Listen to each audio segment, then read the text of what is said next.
Is Jett Lawrence a miserable millionaire? So Jett Lawrence, let's step back on the moto merry-go-round. Around and around we go. Jett Lawrence, welcome back to the swimming pool. I was just watching one of the preview shows from mainstream moto media, and listen, friends, it was revealing as we read between the lines and look between the ruts to get a temperature check, a heat map on what's really going on with the industry and the riders within it. But the reality is this. They pretty much confirmed, without knowing it, that what we've been talking about since the beginning. Jett Lawrence is not happy being the Wonder Boy, the chosen one, the Moto Messiah. The industry tried to make him into that, but now he's already cashed his check. But guess what, my friends? It appears, and we all know this, I mean, they say with age, hopefully comes wisdom.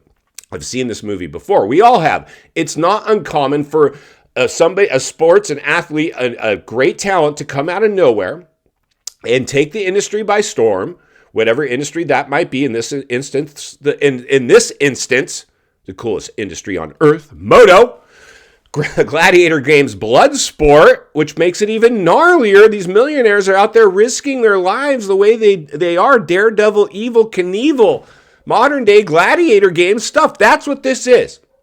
But unfortunately, what's going on? I was watching this preview show, and they went and interviewed all the top guys at their houses to get their take on the season or to interview them, whatever they're doing. And insanity, whole different video. And so JT was reporting, he's like, when I got to Jett's house, like I could feel the vibe. Like the kid was unsettled. All the other guys they visited, fine, good to go. Jett, the richest dude in the sport, he should have the world by the cojones. He's not happy. He's not happy. And this is the challenge, friends. This is the challenge. And Jett, man, I hope you're watching, dude, because I'm cheering for you, dude. I want to see you. I mean, you deserve the accolades that you've gotten and potentially the ones that you might get. Now, we've already talked about this here at the show. You've already got right off into the sunset money. You could pack it in tomorrow. You've already taken the industry for a massive ride. But they had pegged you as the Wonder Boy, as clean and as pure as the driven snow. And for all intents and purposes, you are. But clearly that's not the image that you wanted to be forced into. Now, when you and your family and your agent and everybody was hungry, negotiating deals, maximizing our investment, we got to capitalize now. Strike while the iron's hot. It was all fun and games then. Pushing donuts, what started as just something fun to do for the guys down at the pits, your crew members or whatever at the truck, and then giving them out to fans. And then some fans said, hey, can we buy these? You should make your own donuts. And some light bulb went off. Somebody said, hey, this is a great idea. And then we're selling them in stadiums. That's strike one, strike two. Then here comes the VIP Fan Fest. Pay for the VIP experience. So we can wait in line and get your autograph for free. Right? And I'm sure you guys talked about, if I had to guess, not you personally, Jett, but I'm sure somebody in your camp, like, what if we charged $10 per autograph for the autograph line? And I'm sure the industry told you, well, we would let you do that if there's a way we could capitalize too, but we can't because then everybody else would have to do that, so we can't do that. But if you guys want to do a VIP experience and give us a piece of the pie, then yes, we'll approve that. Something like that could have happened, right? It's totally doable or feasible. But the reality is this. It's insane because we've talked about this, man, at the show. And it's kind of interesting because you see with mainstream moto media, actually, I'm surprised now they're confirming what we've been talking about. They're like, yep, he's super rich. He's got right off into the sunset money and he's not happy. And he can tell he's just not happy being the chosen one. We've been saying that for over a year. We knew this. We predicted the future. We had our moto crystal ball already out, predicting this stuff. Crazy how a little show like this can expose so much, right? So very much. But it's, the reality is this. I'm here to read between the lines and look between the ruts. I'm not here to make friends. I'm here to tell the truth. And you guys deserve the truth, man. And I've been around in the industry with enough eras and enough stars, seen them rise and fall, that I feel qualified to report on this stuff the way I see fit. And I know you guys do too, and you appreciate it because a lot of you guys have been around as long as well. And there's nothing wrong with the progression of our sport. But when it starts to get saturated, watered down, sugar-coated to this level, we got something to talk about, which is great. It gives us something to talk about. But the reality is this. From what I'm gathering, when they showed up at Jett Lawrence's house to do his interview, the tension was thick. He wasn't the happy, joyous, and free guy that he should be. And here's the challenge, my friends. The money is a double-edged sword. You see, here's the thing. When you achieve, there's a great line in a movie from a friend of mine, Josh Brolin. I think it was Wall Street Money Never Sleeps. And the dude, the other actor in the movie, I forgot, it'll probably come to Shia LaBeouf maybe. In the comments below, asked him, he's like, how much money is going to be enough? And you know what the character said, Josh Brolin's character said? He said, more.